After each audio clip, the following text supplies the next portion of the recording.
India में daily नए IPO आ रहे हैं एंड अभी रिसेंटली डॉम्स और इंडिया शेल्टर फाइनेंस का आईपीओ ओपन अप हुआ है एंड एज आई सेड दोनों आईपीओ को काफी अच्छा रिस्पांस मिला है। जहां डॉम्स के आईपीओ के अंदर 5.72 टाइम सब्सक्रिप्शन हो गई डे 1 पे, वहां इंडिया शेल्टर फाइनेंस के आईपीओ में ऑलमोस्ट 1.93 टाइम्स हो गई। तो दोनों आईपीओ एज आई सेड अच्छे परफॉर्म करे दोनों आईपीओ ने। एंड आज की वीडियो में हम डिस्कस करेंगे एक और आईपीओ के बारे में, मुथूट माइक्रोफिन लिमिटेड आईपीओ के बारे में, कि अल्टीमेटली कंपनी क्या है, क्या करती है, क्या उसकी आईपीओ की डिटेल्स है एंड आपको उसके अंदर एज यूजुअल इन्वेस्ट करना चाहिए या नहीं करना चाहिए। आईपीओ का साइज है 960 करोड़ रुपीस, जिसमें से कंपनी फ्रेश इशू के थ्रू रेस कर रही है 760 crore rupees and offer for sale के थ्रू रेस कर रही है 200 करोड़ रुपए, 200 crore rupees. IPO open up होगा 18 दिसंबर को, क्लोज होगा 28 दिसंबर को, शेयर्स अलॉट होंगे 21 दिसंबर को एंड शेयर बीएसई और एनएसई पे लिस्ट होगा 26 दिसंबर को। अब क्योंकि आईपीओ बुक बिल्ड इशू है तो आईपीओ का प्राइस बैंड है 277 रुपीज से लेकर 291 रुपीज पर शेयर तक। एक लॉट के अंदर 51 शेयर्स हैं एंड जो आपकी मिनिमम इन्वेस्टमेंट अमाउंट रहेगी वो रहेगी 14,841 रुपीज। अब ये तो हो गई आईपीओ की डिटेल्स। अब डिस्कस करते हैं कंपनी एग्जैक्टली क्या करती है। मुथूट माइक्रोफिन फाउंड हुई थी 1992 में, अप्रैल 1992 में, एंड ये मुथूट ग्रुप की ही एक कंपनी, एक सब्सिडरी है। इसका मेन काम है कि ये फीमेल कस्टमर्स को माइक्रो लोन्स प्रोवाइड करती है, सिर्फ फीमेल कस्टमर्स को माइक्रो लोन्स प्रोवाइड करती है एंड इनका फोकस सिर्फ रूरल रीजन्स ही हैं, जो गांव वगैरह है वहां पे ये जो फीमेल कस्टमर्स हैं उनको माइक्रो लोन्स प्रोवाइड करते हैं। अब it is one of a kind, usually ऐसी कंपनीज नहीं होती है एंड अगर कोई भी कंपनी इस तरीके से काम कर रही है तो यूजुअली वो ग्रो ही करती है। बाकी आगे देखते हैं कंपनी क्या कर रही है एग्जैक्टली। अब देखते हैं कंपनी कौन कौन से लोन्स प्रोवाइड करती है। सबसे पहले कंपनी प्रोवाइड करती है ग्रुप लोन्स, जो लाइवलीहुड सॉल्यूशंस होते हैं, जैसे लो इनकम जनरेटिंग जो घर होते हैं उनके लिए इनकम जनरेटिंग लोन्स हो गए। उसके अलावा प्रगति लोन्स की जो वर्किंग कैपिटल नीड्स होती हैं, जो इनकम जनरेटिंग एक्टिविटीज के लिए लोन्स चाहिए होते हैं, वो कंपनी प्रोवाइड करती है और इंडिविजुअल लोन्स भी कंपनी प्रोवाइड करती है। फिर कंपनी प्रोवाइड करती है लाइफ बेटरमेंट लोन्स, जैसे सेलफोन के लिए लोन, सोलर लाइट्स के लिए लोन, हाउस होल्ड अप्लायंसेस के लिए लोन। एंड कंपनी घर के लिए भी लोन प्रोवाइड करती है कि घर की जो सैनिटरी कंडीशंस है वो इंप्रूव हो पाए, हेल्थ और हाइजीन इंप्रूव हो पाए, उसके लिए भी लोन प्रोवाइड करती है एंड सिक्योर्ड लोन्स भी प्रोवाइड करती है अगेंस्ट कोल। सो ओवरऑल ये सारी चीजें it's a very good initiative कि फीमेल जो कस्टमर्स हैं उनको ये सारी चीजें मिल रही हैं एंड सेलफोन से लेके सैनिटरी से लेके वर्किंग कैपिटल से लेके हर चीज के लिए कंपनी लोन प्रोवाइड कर रही है, जिससे एक इंडिविजुअल की लाइफ काफी इंप्रूव होती है। तो अगर कुछ भी ग्रोथ के एस्पेक्ट्स है ना वो उनको कहीं ना कहीं अप्रोच कर सकते हैं कि ओके उसे कुछ भी करना है, उसके लिए अगर लोन मिल जाए तो उनकी जिंदगी काफी इंप्रूव हो सकती है। कंपनी डिजिटली भी काफी अच्छा काम कर रही है। 2021 में उन्होंने एक ऐप लॉन्च करी थी महिला मित्र, जिसके थ्रू जो भी इनके कस्टमर्स हैं वो डिजिटल पेमेंट मेथड्स को एक्सेस कर पाए, क्यूआर से पेमेंट, वेबसाइट पे payment, SMS based payment, voice based payments, ये सारी चीजें वो कर पाए।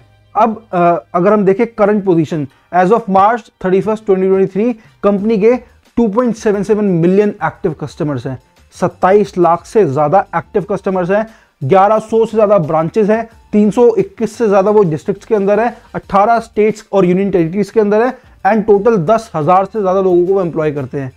इतने लोगों को वो एम्प्लॉयमेंट के थ्रू हेल्प कर रहे हैं। फिर बहुत सारे लोगों को इन सारे डिस्ट्रिक्ट्स के अंदर वो लोन्स दे के हेल्प कर रहे हैं।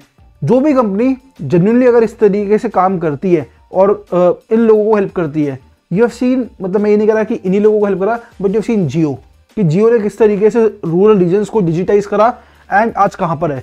तो जो एक्चुअल सोसाइटी की प्रॉब्लम सॉल्व करी है ना कंपनीज, वो लॉन्ग टर्म में ग्रो करती ही करती है। बाकी तो कंपनी की मैनेजमेंट भी है, सब कुछ है कि वो किस तरीके से काम कर रहे हैं, गोल अच्छा है, इंप्लीमेंटेशन अच्छी है नहीं है, वो सारी रिसर्च की बात है। बट इनका जो ओवरऑल इनिशिएटिव और जो ये काम कर रहे हैं ये काफी अच्छा लगा मुझे। एंड इनकी बैलेंस शीट भी दिखाती है कि ये काफी अच्छे तरीके से काम कर रहे हैं। 2022 से लेकर 23 में इनका रेवेन्यू 71% बढ़ा है and PAT, profit after tax, इनका 245% बढ़ा है। For you as an investor it's a good thing. ये आपकी स्क्रीन पे कुछ की परफॉर्मेंस इंडिकेटर्स आ रहे हैं, इससे आपको आइडिया लग जाएगा कंपनी की एक्चुअल परफॉर्मेंस कैसी है, किस तरीके से कंपनी काम कर रही है, कंपनी की पी रेशियो क्या है, कंपनी की डेट टू इक्विटी रेशियो क्या है। ये सारी चीजें आपको एक आइडिया देने के लिए अच्छी हैं कि ओके कंपनी कहां पे स्टैंड करती है। अब ऑब्जेक्टिव्स कुछ ऐसे अलग नहीं है, दो मेन ऑब्जेक्टिव्स है कि जो फ्यूचर कैपिटल रिक्वायरमेंट्स होगी कंपनी की, कंपनी उसको फुलफिल कर पाए एंड उसके अलावा एक शेयर मार्केट में लिस्ट होके जो एक कंपनी को ब्रांडिंग मिलती है, जो प्रमोशन मिलता है वो मिल पाए। दोनों ही नॉर्मल है, कुछ गलत नहीं, कुछ बढ़िया नहीं है, ठीक है, कुछ ऐसा अलग ऑब्जेक्टिव नहीं है। लेकिन जो ये फाइनेंस की कंपनीज होती हैं, मैंने आपको इंडिया शेल्टर फाइनेंस की वीडियो में भी बताया था कि इनको अल्टीमेटली वर्किंग कैपिटल के लिए ही पैसे चाहिए होते हैं कि आगे जाके लोन्स दे पाए, मेन इनका बिजनेस ही ये है, इसके अंदर बहुत ज़्यादा रिसर्च या डेवलपमेंट का एंगल नहीं रहता है, इसके अंदर डिस्ट्रीब्यूशन का मेन एंगल रहता है, और जो वर्किंग कैपिटल की नीड्स अगर फुलफिल हो रही है कंपनी की तो वो उससे एक्सपैंड कर सकते हैं, जो कि इस आईपीओ के थ्रू जो पैसा आएगा उसके थ्रू हो सकता है। अब मेरी इसमें रिकमेंडेशन ये रहेगी कि आपको इसके अंदर इन्वेस्ट करना चाहिए। मैं ये नहीं कह रहा आप जाके करो ही करो, आप अपनी रिसर्च के बाद ही करना। मेरी वीडियो देख के या किसी और की एक वीडियो देख के कुछ आप अपना डिसीजन मत बनाना, क्योंकि और भी आईपीओज हैं, तो आप चूज कर सकते हो कि अगर आपके पास लिमिटेड फंड्स है आपको किसके अंदर इन्वेस्ट करना है। मेरी रिकमेंडेशन रहेगी कि आप इसके अंदर कर सकते हैं, क्योंकि एज आई ऑलवेज से किसी भी ब्रांड को अगर लोग जानते हैं ना, अब मुथूट माइक्रोफिन को लोग नहीं जानते लेकिन मुथूट को लोग जानते हैं, तो जो एक वेल नोन ब्रांड होता है उसको कहीं ना कहीं थोड़ा सा मार्केटिंग पुश मिल जाता है। आजकल आईपीओ भी अच्छा परफॉर्म कर रहे हैं, तो आईपीओ को लेकर मार्केट का सेंटीमेंट काफी अच्छा है, तो देयर आर चांसेस कि आईपीओ अच्छा परफॉर्म कर सकता है। Alright, that's it for today's video. आप जाके रिसर्च करो कि इस आईपीओ के अंदर एक्चुअल में इन्वेस्ट करना चाहिए नहीं चाहिए, उसके बाद आई से इसमें या किसी भी और आईपीओ में यू शुड इन्वेस्ट, क्योंकि आप इन्वेस्ट करोगे तभी 10 साल में 20 साल में जो कंपाउंडिंग के बेनिफिट्स है उनके फायदे उठा पाओगे। Best of luck.